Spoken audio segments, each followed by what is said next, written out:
What's up everybody? Today we're going to talk about mounting the Spitfire HD Gen 2 3 and 5X to your rifle in both the high and low configurations. First, we'll start by mounting this 5X model onto this AR-15. It's important to note that the process of mounting the 3X and the 5X is exactly the same.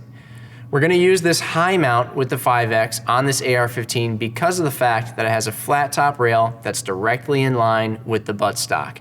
Once we get a comfortable cheek weld on the buttstock, our eye will be high enough up off the rail to require a higher sight height. The high mount should be installed onto the optic right out of the box, but if you're switching mounts around or you just want to check the tightness of the 4 screws that hold the mount to the sight itself, note that those should be tightened to 15 inch-pounds. Mounting the Spitfire really is pretty easy with this mounting system. All we need to do is ensure that the bottom 2 cross bolts are loosened, and then we're just gonna rock it right onto the rail. You'll notice that we did it with this adjustable diopter towards the rear. That is the side that needs to go nearest your eye. And we also did it pretty far back on the rifle's receiver. We don't wanna mount it too far forward because being a prism sight and a magnified optic, it does have a set eye relief, which is unlike a red dot, even though it kind of might look a little bit like a red dot. So right here towards the back of our receiver is where we're going to get the best eye relief. You'll also notice in this case that we're not using a backup iron sight at the rear, or really even on the front with this particular gun. Being that this is a prism sight and it has an etched reticle that doesn't ever go away, even if the battery powering the illumination dies, we still have a physical reticle inside that we can use for a point of aim. If we were using a red dot, which if the battery died, then we lose our point of aim altogether, we would probably want to have a set of backup irons. But in this case, it's not necessary. We can clear up some space on top of our rail to set our optic in the proper spot for that eye relief. When it comes to tightening the Spitfire down to the rail, you can use the included Torx multi-tool that comes right in the box.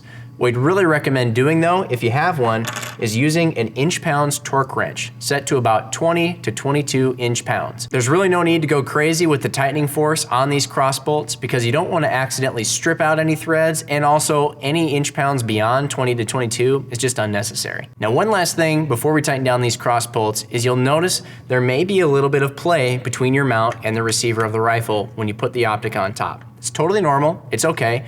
Just index that recoil lug up against the front portion of the rifle, pushing towards the barrel end as you torque the cross bolts to the recommended inch-pounds. This is just gonna ensure no slippage of the optic on the rifle under recoil.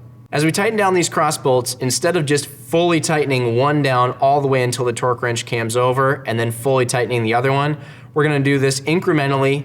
Tighten down the first until it almost cams over, tighten down the second, and then go back and touch each one until the torque wrench cams over for a good, even tightness. So there you have it. A couple little pro tips in there, but overall the process is really easy. In this case, this AR with the 5X model on the high mount is all set to go and head to the range to be zeroed in. Now we're gonna switch to a different rifle and one that's more well suited for the low mount that's included with each one of these optics. Now in this case, we have an AK style rifle. Those with a keen eye will note that this isn't truly an AK-47, but it's very close and its optics mounting solutions are very similar. Oftentimes you'll see people mounting red dots on these kinds of rifles out in front of the ejection port or the receiver, maybe out on top of a handguard, for example, or on top of a gas block. That works for red dots because they have unlimited eye relief. When it comes to Prism optics, remember that we do have a fixed eye relief in this case, so we need to mount it further back. If you can get a style of optics mount that allows you to mount the optic directly above the dust cover at the rear of the rifle, then you're in good shape, and we can utilize the low mount on an optic like this Spitfire Gen 2 here to mount it again towards the rear where we can get good eye relief. Now the reason we're using a low mount with a setup like this is that unlike the AR-15 and other similar carbines, our stock height on this rifle is quite a bit lower than the level of the rail that we're mounting the optic to. So we no longer need to use a high mount to get the optic up to our eye level.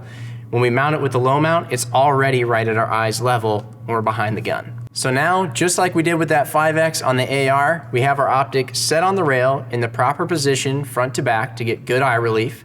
We have the mount mounted up to the optic itself at spec. And we're going to index the optic forward against the recoil lug as we gradually tighten these cross bolts to spec at 20 to 22 inch-pounds. So there you have it, folks. This rifle is also ready to go to the range and get sighted in.